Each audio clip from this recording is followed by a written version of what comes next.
Good morning, good afternoon, good evening, and thank you for joining us. My name is Gabriel Diaz Maggioli, and I am the author of New Directions in Language Teaching. And today, to welcome us in Spanish, is the General Director of Magro Grupo Editores, Mr. Fernando Diaz Cruz, who is going to address us in Spanish. Fernando. Hola, hola, bueno, buenas tardes para todos. Es un enorme placer contar con este equipo de profesionales. Hoy nos aborda la presentación del último libro de Gabriel, que viene a enriquecer nuestro catálogo editorial. Agradecerte mucho, Gabriel, la confianza que has tenido en nuestro sello editorial para publicar tu último libro, el libro que sé que es muy importante para ti, porque es como yo digo, la compilación de tantos años de trabajo en el tema de formación en educación, en el tema de formación de lenguas extranjeras. Te conozco hace muchos años y sé el excelente trabajo profesional que venís desarrollando e investigando, no solo aquí en Uruguay, sino que en varios países. Y para mí y para el equipo del Grupo Magro Editores es un enorme placer contar con este muy buen libro dentro de nuestro sello editorial. Agradecerles a todos los que nos acompañan en cada actividad. Como yo digo, muy contento de poder estar realizando estas actividades que lo que buscan es enriquecer un poco el debate educativo y poner un poco el tema de educación y sobre la mesa y poder informar de las actividades y las novedades que vamos a ir publicando en el transcurso de todo lo que resta del año y lo que hemos publicado, que por motivos del año pasado fue un año difícil para mí, por temas. Hoy estamos acá junto a Gabriel, a Alexandra, a Araceli y a Marina para comentar este libro y la verdad que para mí, para el equipo del Grupo Magro, es muy grato estar hoy con todos ustedes. Así que, Gabriel, te doy paso para que sigas en la actividad. Muchas gracias, Fernando, y agradecerle al Grupo Magro la confianza en mi trabajo. And without further ado, I would like to introduce our three guests today. I have to say that, first of all, I have to thank them profusely for taking the time from their very, very busy schedule to accompany us. The three of them have been significant in the process of writing the book at different times, in different formats.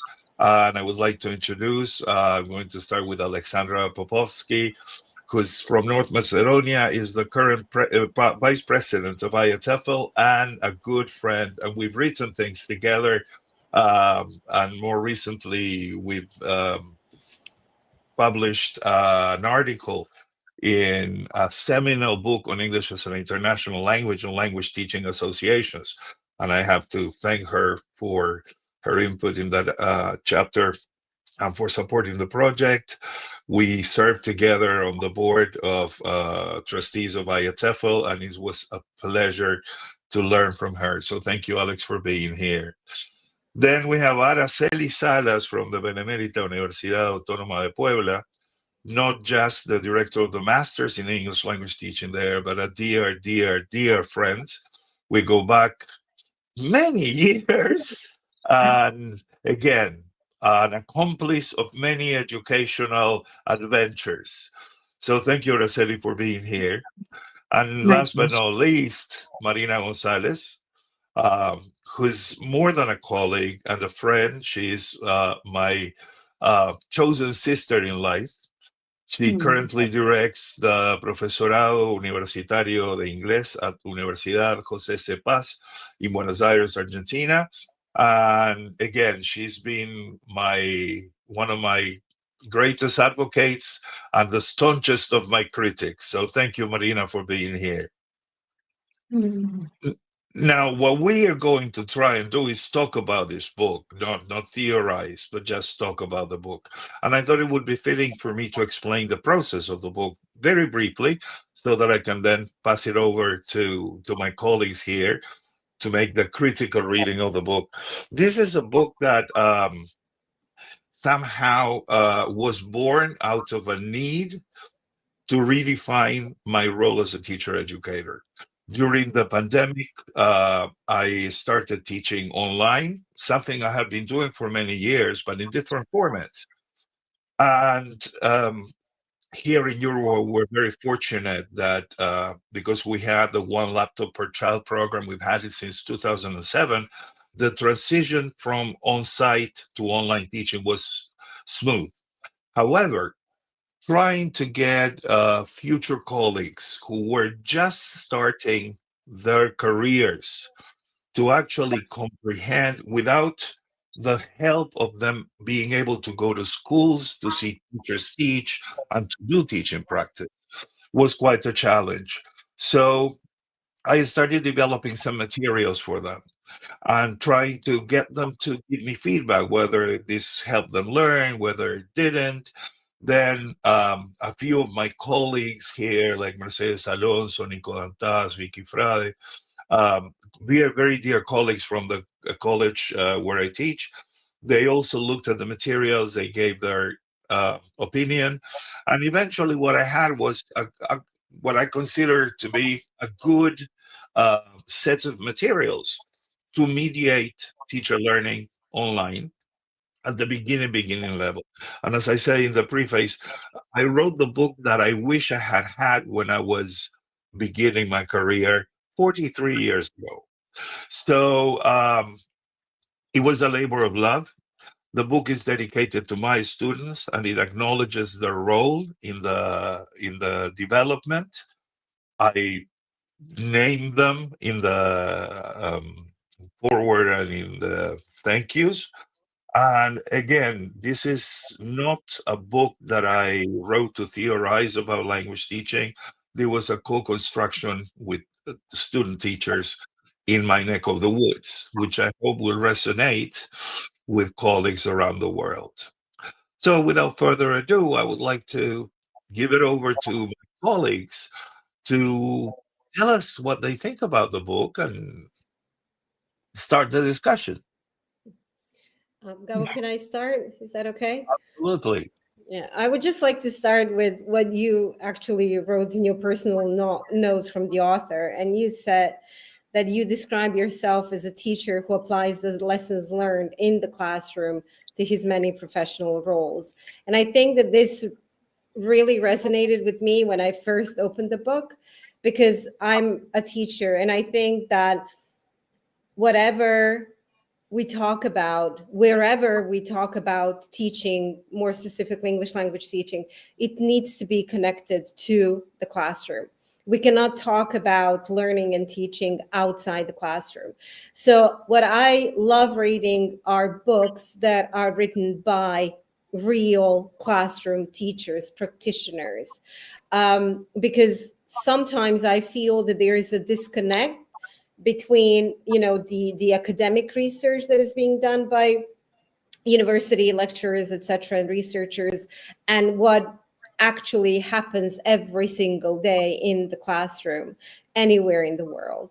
So I think that your role, first of all, as a teacher, then a teacher educator, teacher trainer, university professor, I think that you kind of used all of these roles to write this book that is really about teaching in the classroom, teaching real students. So that's why this is to be honest, one of my favorite professional development books. So thank you very much for writing it.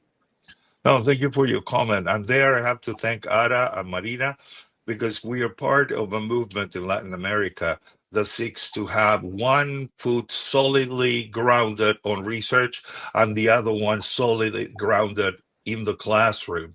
And with the likes of Paula Rebolledo, for example, from Chile, well, Ara in Mexico, Marina in Argentina, and other colleagues here in Uruguay, what we try to do is precisely that: bridge the gap between research and classroom practice in a way that validates also what teachers do in the classroom and is very seldom heard.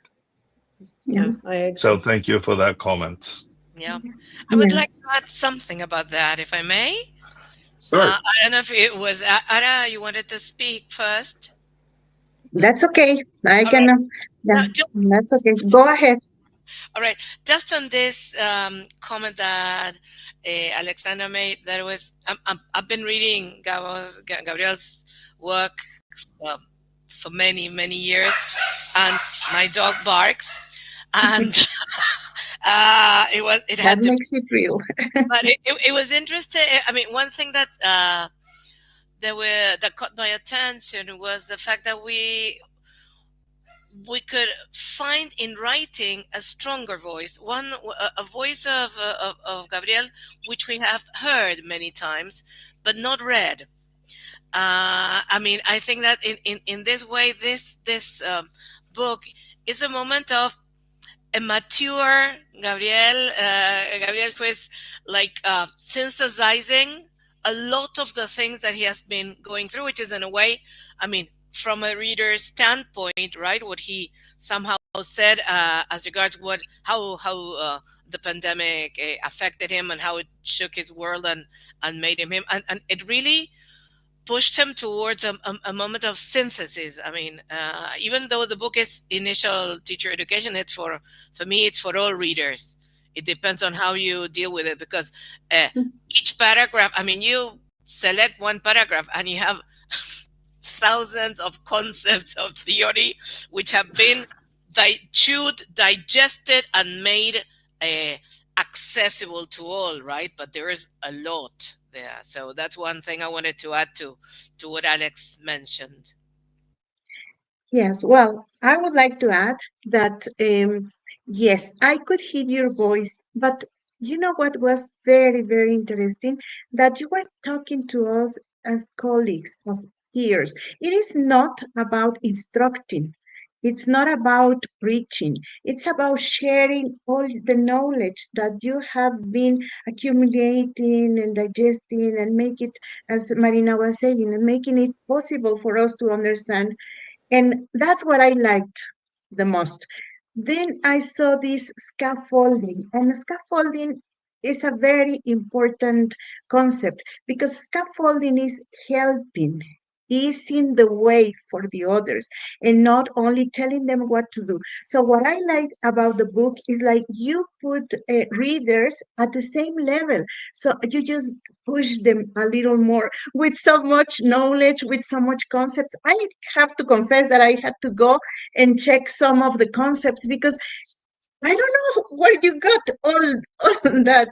Yes, but for example, the emergencies theory, I confess that I had to go and check it and say, where was this?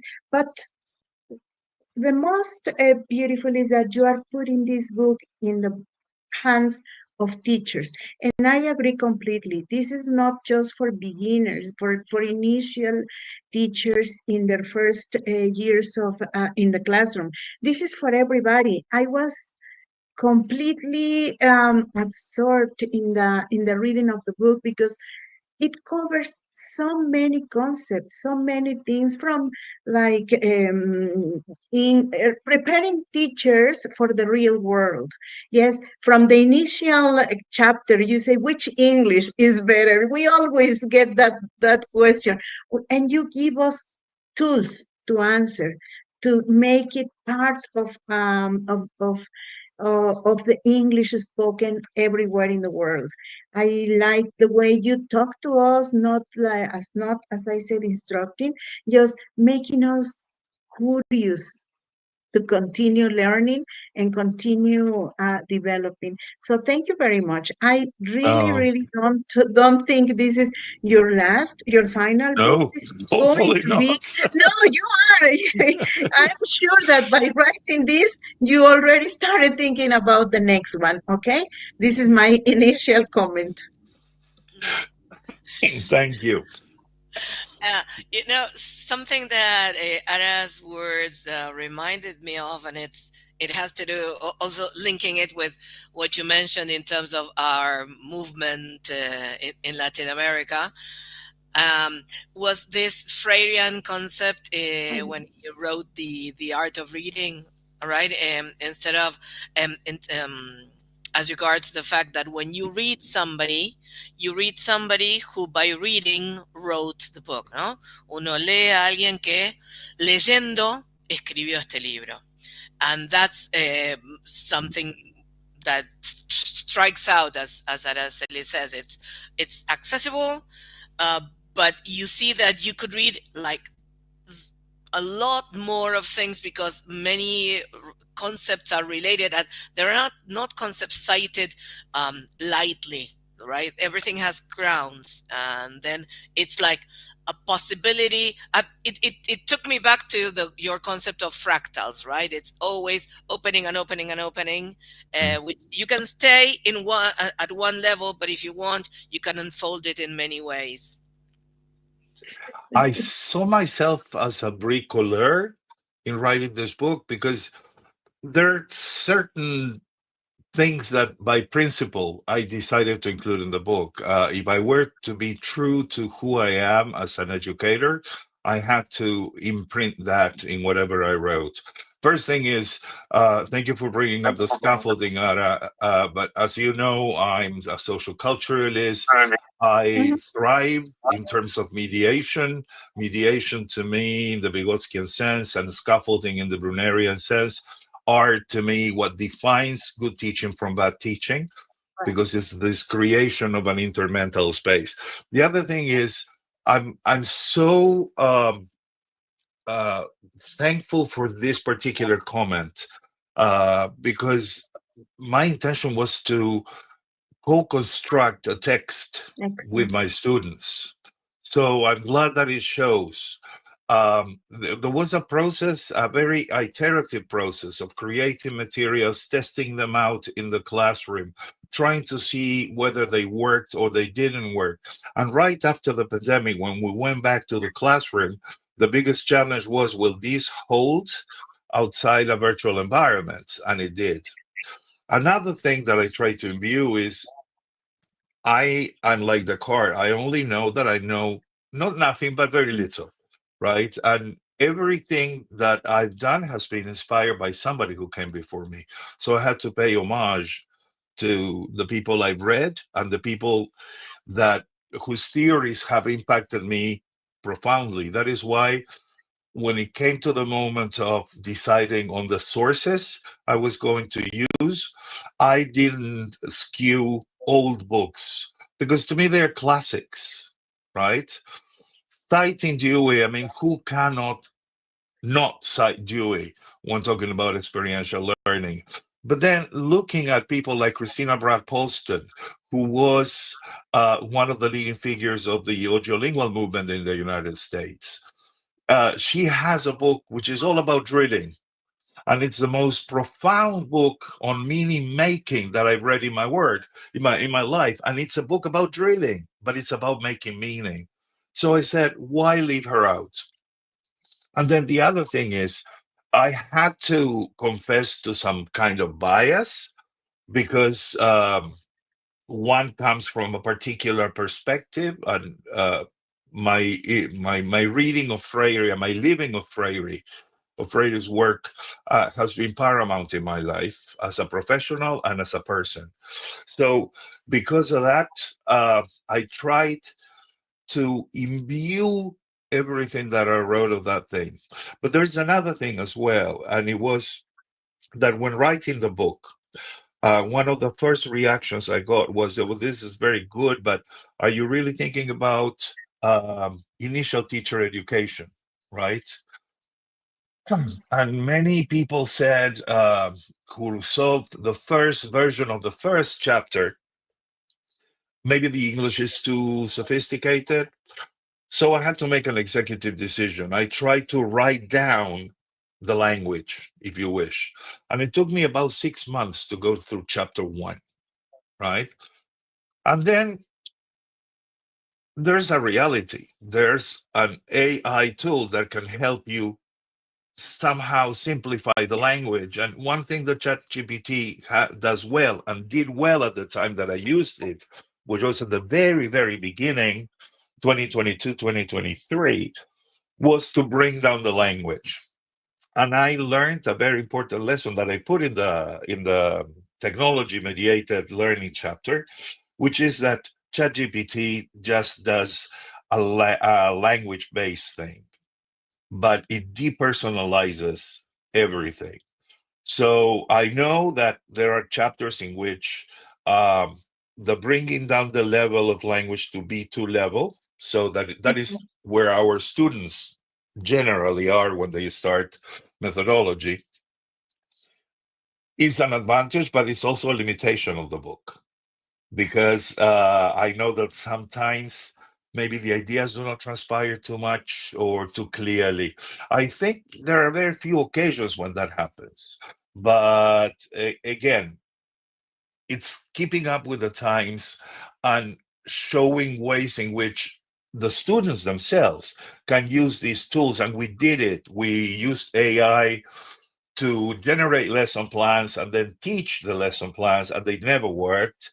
And then looking at how we can turn over the table of assessment from the product to actually focusing on the process with the help of AI. Mhm. I don't know if you have any comments. I know Marina had a comment. Marina, yes. I know. Because I was the first one to mention that, probably, again, but for having been such a long time reader. But then, my first reflection was, there are parts that are easy to understand, but there was something about your particular style that was not that present. But it's not that you were not present. It was that it was not that present. Because words like cognizant, or that kind of words which are typical of your repertoire, started appearing up. And then the other thing that I found, which is strong, is I think that we opened up an area of discussion, that is the uses of AI in our professional work, and how we can use it seriously, right, and not trying to replace us. But something that as I kept on reading and finding you in the book, I said, but there are things that are never changed. For example, your place with acronyms, right? That is like a stamp, isn't it? Like it's a characteristic of your style, all right? You create this. You have the bits, the cares, There. right? Exactly. So those things of joining the basic Concept, basic yes. concepts into words that they themselves have some mnemonic possibility to be remembered, right? So I do think that there is a very interesting thing, the same as in certain chapters where all the titles are starting with the same letter. So that is something that allows us to say, well, while we keep the strength of our style in the important things, if I want certain product to be accessible by a level which I know the majority of people are going to have, I can use this tool, all right, for certain situations, but knowing that I don't lose. I may adapt part of my voice, but it's not that I lose it. Okay, so that's my comment about it. Yeah, I was surprised when I read about that. I was surprised, but I said, "Wow, that's honesty." And you know what? I think that you made teachers raise their voice about that. Why not? It's a tool. Yes, talking about these demoniac things, as Marina said, it's almost as if we recognize that we are using AI, we are doing the wrong thing. It is not. It's helping us. It's assisting us with our tools. And if something is going to help the teacher and is their their workload, then it's okay. It's okay. Let's learn together along with our students. Let's do it together, make it work for us, but it's okay. It's not wrong. And I thank you for that, Gabriel, for No, saying that. thank you for the comment. Mhm. Thank you.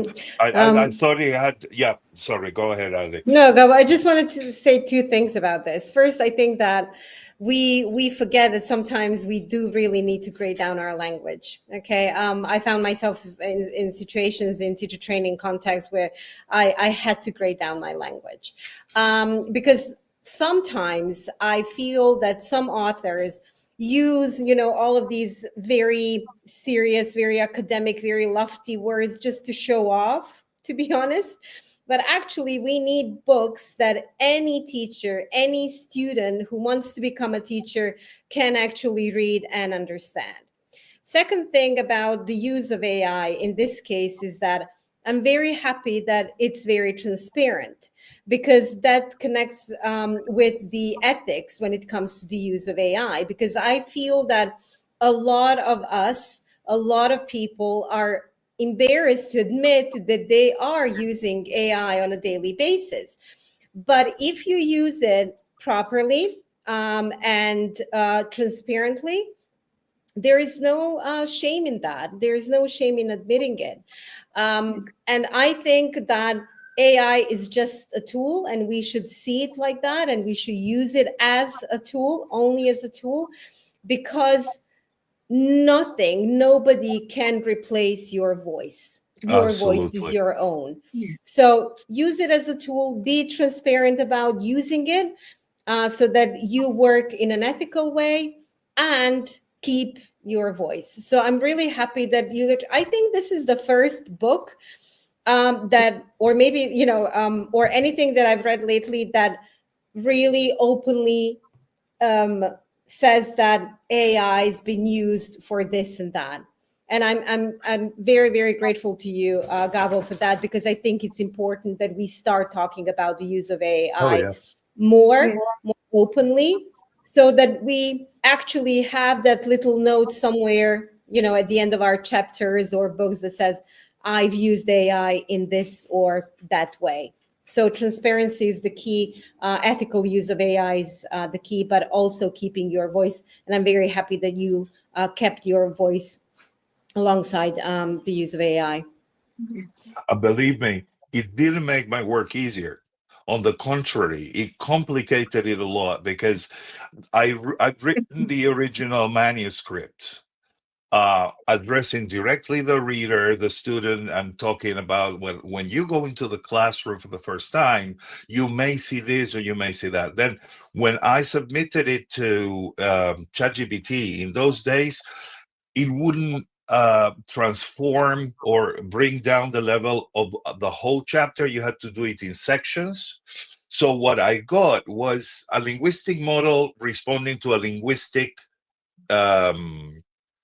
prompt, but not a content prompt. So what happened was, whatever I was getting, I had to rephrase again, because the first thing it did is Change. make it very, very distant from the reader, right? When teachers go, instead of when you go into the classroom, you may see this. When teachers go into classrooms, they may see this or the other. So I had to rewrite. It's actually a book I've written twice, as I say. Once for the original manuscript, and once the rewriting of the AI contribution. And I would like to pick up on something that I don't know if I told you guys, but the chapters all have a question. The name of the chapters is the title of the chapters is a question, and that was something that we negotiated with my students.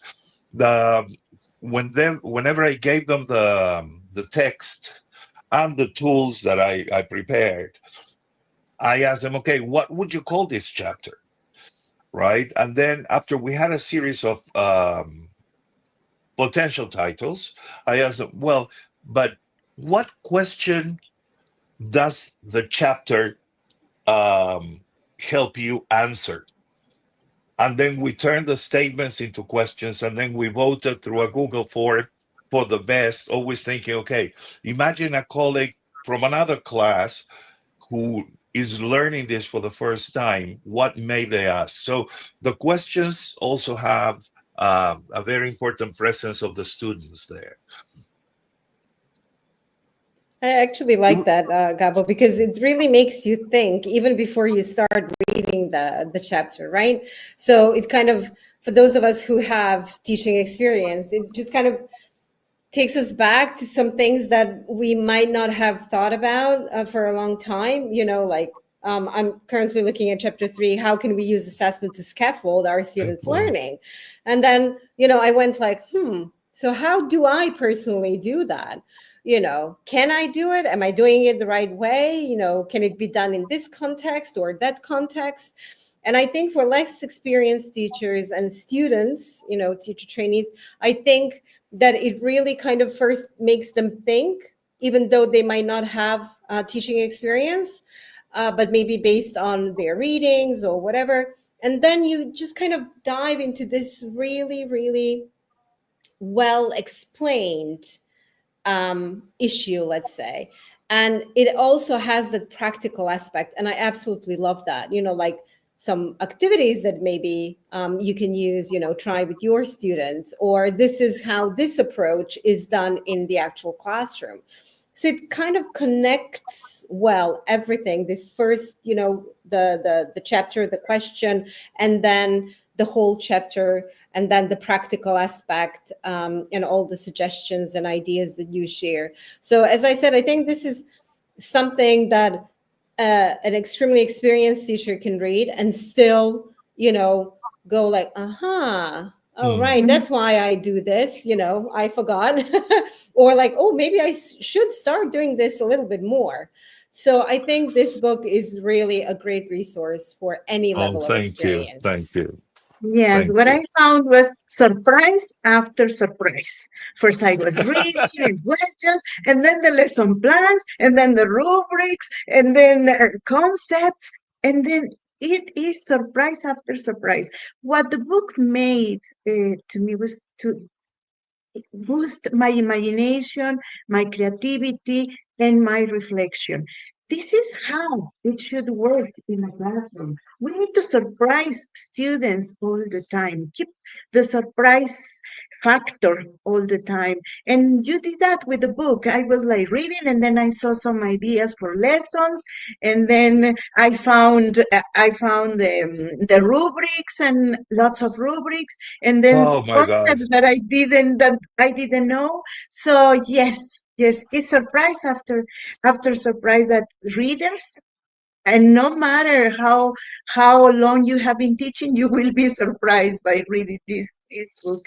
The rubrics were a nightmare to write, because as you know, I generally don't give my students rubrics. We co-write them together as a learning experiment, as a learning experience. But in this case, it was some of my students, I think it was Tiago who said that, like, I mean, you're not doing this only for us. If you're going to publish this in the future, it's for any teacher. So you make the decision.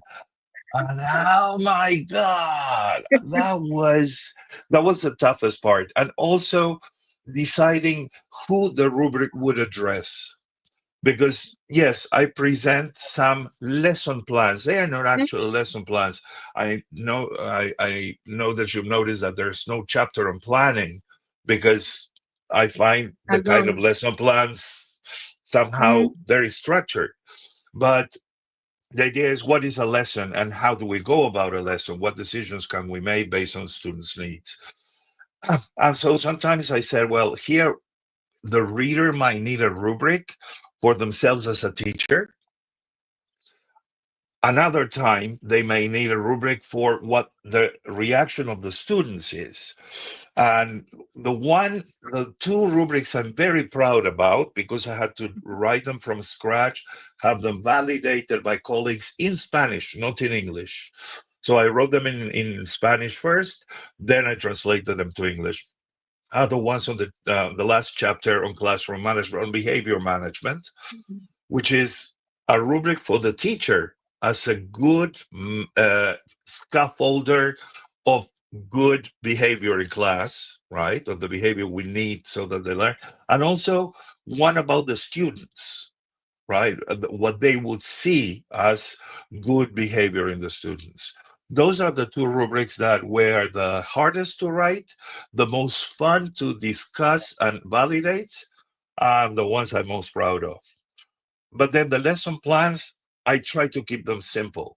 I know they are like lists of activities to do, But again, I was thinking, how many kinds of lesson plans are there, and how do people go about it? And honestly, my students don't plan linearly. We use semantic maps for planning most of the time. And in the semantic map, we go from what the students need to learn to what informed choice I'm making and where does the choice come from. So I thought it would be kind of um, fake for me to propose a lesson plan that was structured with learning outcomes and teaching aims and materials and stages. I did provide a few examples because there had to be there, but most of the times what I tried to concentrate on was on the interaction that would ensue in the classroom. So If yes. if I may say something, I mean, I think that all that varies throughout the book, right? I mean, first of all, the fact that these lesson plans appear allows for different readings. Some people are strongly related to the practical issues, so it might be difficult for them to start reading the general, introduction, but they could start reading the practical part and then move on, so that they see the dimensions that they have seen in the plan. So it allows for a really higher education style of reading, that is choosing from where the point from which you start, and depending on your style of learning, of reading, right? I mean, that is one of the things. And another thing is also related to learning outcomes seem to be present most of the time, and those chapters 2 and 3 are like the basis of whatever. It's from 1 to 3. It's, you have everything there, right? Then if you have time or whatever, but it's everything, and connected, right? It's language, which is what we teach, right? The lesson and assessment, which is something that for us, for the South, right, or our North, right? But basically, we deal. I mean, the biggest questioning of assessment comes from the North, where assessment is external to the teacher, and it's part of entrepreneurial enterprise organizations, etc., right?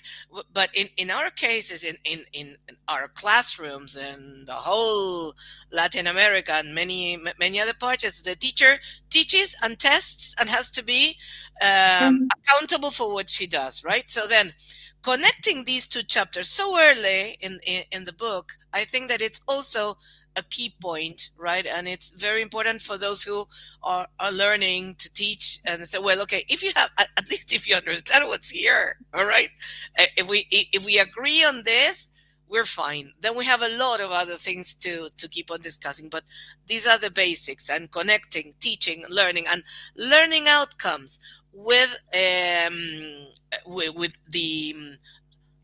choices that you're going to make in assessment, right? What you're going to assess is something that for us is clear, but it's not always so. That's why you find so many teachers designing tests with 64 blanks for a 9-year-old to complete in 45 minutes, right? Where most of the blanks are repeated, aren't they? Right? So Yeah. I think that this is crucial. So it's different levels of learning, different levels of reading, the basics all together, connecting what is necessary in the practicum. So I think that these are part of the great, contributions of this book. Okay, in this And book. that was also an executive decision I made, and I'm proud of it. I have to say it. I'm proud of it, because we have been talking about so much about assessment in the past 10 years, but you look at methods books, and the last chapter is about assessment. That is like the coda. So that perpetuates the positivist view that you teach, you test, and you hope for the best, right? No, here assessment is an integral part of learning. And one thing that I say in that chapter is that in the same way that learning should precede development, right? First you learn, and once you have new tools, you can do more things with assistance. In the same way that learning precedes development, assessment should precede teaching, because it's this diagnostic Mhm. element, which is called dynamic assessment, that allows us to gauge where the student is at to provide the best scaffolding possible to them. So thank you for that comment. Mhm. Yeah. One thing that I also like, Abo, is that you make a case, for example, for PPP in some way, Mhm. because, you know, we've been reading a lot about how bad PPP is, let's say. But in some contexts, PPP is the only approach, the only method that teachers use, because they don't have access to the type of professional development that could help them change their teaching practice. And I really like that you kind of list all of these things, all of these activities that could be used in each part of it, so that it's not the bad guy in the process of teaching and learning, that it can actually help and it can be beneficial to our students' learning. As I said, not every teacher has access to high quality professional development. So they need to rely on what they know, what they have available. And PPP is available to most contexts, let's say. So I'm Yeah. really happy to kind of turn PPP into something that is actually positive, and that we shouldn't dismiss it just because we feel Absolutely. that it might Mhm. not work in our context, because it might work in another, right? So Yeah. it's not all that bad. And I'm really happy that you actually kind of devoted your time to explain that. Yes, there are advantages, there are And disadvantages, disadvantage. but here's how we can use PPP to the benefit of our students. So thank you for that. Yes. And I was, when in writing that, I was very consciously addressing the social and emotional learning of the learner, the language learner, because having been on both sides of the equation, and Marina knows this very well, our work on TBL in this neck of the woods goes back 25 years. Um, Students themselves at beginning level, they feel lost, and they feel uh, kind of ganged upon by the teacher when you're forcing them to use a language that they don't have. So for beginners, right, I don't say exclusively PPP, but this idea of combining PPP with some more communicative oriented methodologies gives the students a footing that allows them to begin to thrive in the foreign language and hopefully become more motivated to learn it. I Yeah. think beginners, you know, as a language learner, also, I think beginners need structure first, you know, Yes. because I know when I first started learning, for example, Spanish and then Japanese, you know, if I didn't have that structure that I had at the time, I think I would have been completely lost.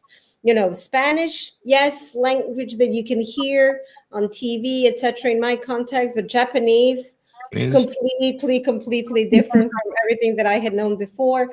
So, you know, I really needed that structure. And I think that PPP in that context for me really worked. So I think, yes, it can be useful, especially for beginners. And then when they start, you know, gaining that knowledge of the language, then we can go into something different. Exactly. Yeah. And I think that also what comes for the future for the book, what are we, or how are teachers going to use it? I don't think this is a book for one course for a semester. no, It covers a whole year of teaching, training, education, but also I found it ideal for autonomous, self-paced learning. I think that teachers can buy this book, can read it, and then they can start reflecting on each one of the chapters, writing their philosophies, writing their reflections. This is going to take a long time, yes, but teachers can use it for their own professional development, Gabriel. You cover almost everything in the field, and that is something that we have to thank you for that, for this compilation of topics, of ideas, of everything that we do in the classroom is there. Yes. Don't thank me. I mean, I wrote this, remember, for the Uruguayan reality initially. So I was just following the syllabi, try Well, not to leave anything out of 3 courses in methodology. it is a good syllabus then. But another thing that is also interesting, besides the fact that your development or your presentation of PPP, if you connect it with the chapter on focus and form, does not go against TBLT, but it just follows Dave Willis's presentation on the role of grammar in TBLT, where it should be stronger at the beginning and smaller in the end. Then you can kind of manage to make them a dialogue among themselves. So I think that this is the greatest discussion. I mean, I am far more TBLT than Gabo. So, I mean, finding a point in which there is no argument, where we can find this bridge is absolutely fantastic to me. And I think that a great reason for this lies in the fact that you started talking about models. Another thing that in which this book is different from all the other many traditional methodology books is that they start with the methods. They don't start with the learning models. They don't start with that. So then there is no dialogue possible. And that is a problem, because we are in a moment of dialogue, and we are in a moment of mediation, of negotiation, of translanguaging. So all the things that we need is to go from wider concepts that are not going to put labels on us, but will manage or will help us bridge the needs that we have towards the final achievement that we want to get to, which is students learning. Because I mean, we have advanced a lot in the teaching, in the theory of the teaching of English, but actual English classes do not portray what we know theoretically. And for some reasons, then students learning English, they can learn English by playing games, but hardly do they learn in the English class. So this is something to be solved. And I think that by presenting the concepts in the way that you do, and making them talk to each other, right? I mean, find connections, you are really helping towards an improvement in the way that we see didactics, right? So that's what I wanted to say. That is a scaffolding in the end. That is Exactly. that you mentioned is a scaffolding. I'm keeping an eye on the time, and I see that we have 10 minutes left. And could we open the floor to questions from the audience? If you would like us to address anything, not just make comments, but basically ask us questions, whatever, right? And I would like to really thank you very much for attending and being here, listening to us. So I don't know, I have the comments window open to see if there are any questions.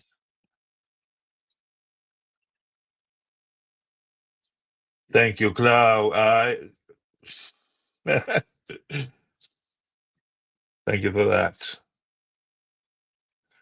Yes. Oh, thank you very much, Sonia. But questions, do you have any questions about what we've been discussing so far? I agree with all these comments. Thank you very much.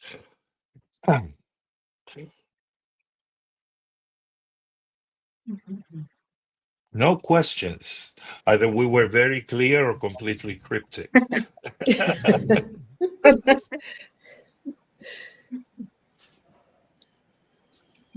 Thank you, Maria. Well, you are not being objective, Maria Jose. She's one of my master's students.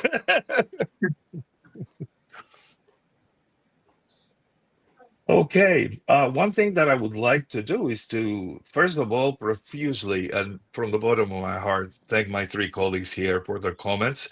I swear to you, we didn't prepare this.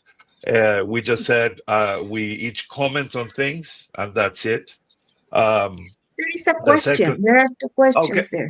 okay. Oh, Well, let me see this question. Where do you see teacher professional development heading in the next years? Are there emerging trends that align with your vision? What do Wow. you guys think? Professional development is changing a lot. It comes from when it was a requirement from outside. Now it's a requirement from within. We see, teachers see the need for professional development. And as I always say that teachers need to go step ahead of our students. So we have a big responsibility. Yes, it's Yeah, in our hands. it's true. I've done several presentations on redefining teacher professional development, and I really like the point that in the past teachers were knowledge consumers, and boards wrote about that. And teachers need to be active participants in that process. So we no longer go to conferences and workshops or whatever an event we want to go to and just sit there and listen. We need to actively participate in the event in any form that you personally, for example, find useful for yourself. But I also think that lots of teachers kind of forget the importance of reflection, because there is no professional development without reflection. So I think that in the future we need to focus more and talk. I know that we've been talking about reflection for a very long time, but I still feel that a lot of teachers do not actually see reflection as an important, crucial part of their professional development. And reflection is not something that you just do whenever you feel like doing it. I think it needs to become part of your teaching philosophy, teaching practice, or however you want to call it, so that it actually can help you in that proactive professional development. So I think for me is the future of professional development is more active involvement, actual active involvement of teachers, and lots of follow-up. So we can no longer have these one-off teacher training sessions without any follow-up after that. So I think that reflection is crucial, and being very, very active in your own professional development. That's for me. That's the future.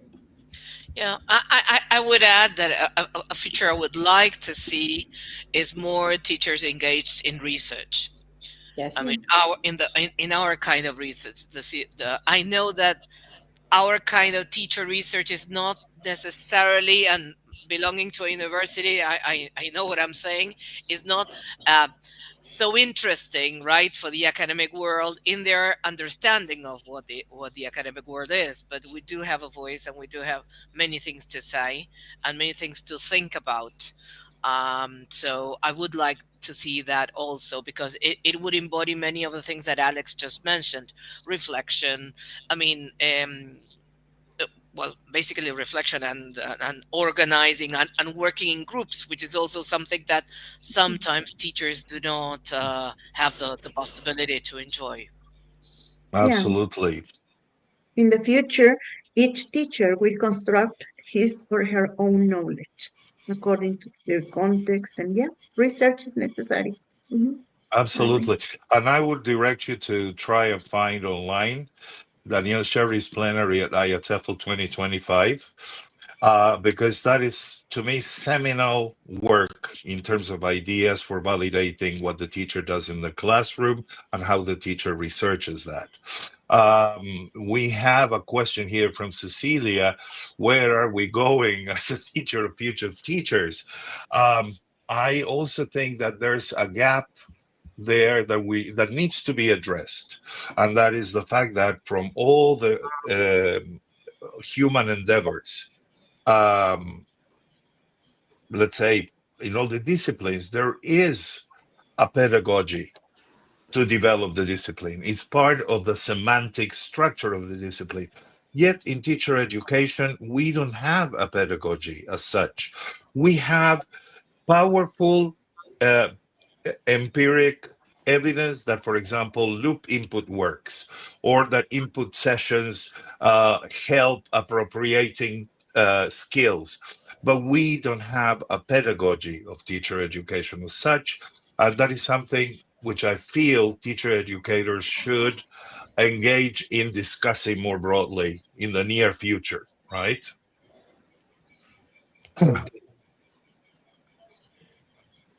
Oh, there was a question where the book can be found. If you're in Uruguay, that there is a byline now going, but the book is also available through Fernando, ¿cómo es la plataforma?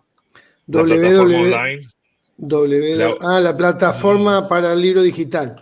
Vitalsource.com. You can access it for if you want to get the ebook. It's vitalsource.com, and you just look for the title of the book, New Directions in Language Teaching. Well, we are almost there. Thank you very much, my friends. You will be profusely rewarded with your Hawaiian delicacies when I next see you for this. And thank you very much for all your wonderful comments on the book. And thank you for Gabo. sharing your knowledge and expertise with us. Thank you very much. Thank you. And thank you for putting it. us together. This was really nice conversation. This is, we are all about fostering community, and this is part of it. So thank you very much. Okay. Marina, somebody wrote something for you. Yes, Marina, thanks. I do remember you as well. Thanks, and thanks for all the didactics team that is here, okay? Because Deb, Romy are always also here, so thanks for being with us, okay? We love you. Thank you, guys. Gabriel, Sí. Antes de cerrar, me gustaría primero agradecerles por la excelente charla que tuvimos, y bueno, comentarles que, como bien decías vos, el libro ya está también en la plataforma de ebook, en vitalsource.com. Comentarles que nos pueden contactar por nuestra plataforma, página web, para poder adquirir el libro.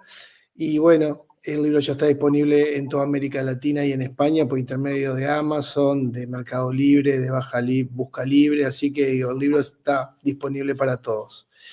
Agradecerles la presencia a todos que nos han acompañado y bueno, esperarlos para la próxima actividad que vamos a ir desarrollando, siguiendo presentando novedades de los libros que vamos publicando y bueno, y volverte a agradecer, Gabriel, por la confianza de haber publicado este excelente libro que viene a enriquecer a toda la comunidad educativa. Así que muchas gracias para todos. Gracias. Muchas gracias a vos, Fernando, y a la editorial. Nos vemos.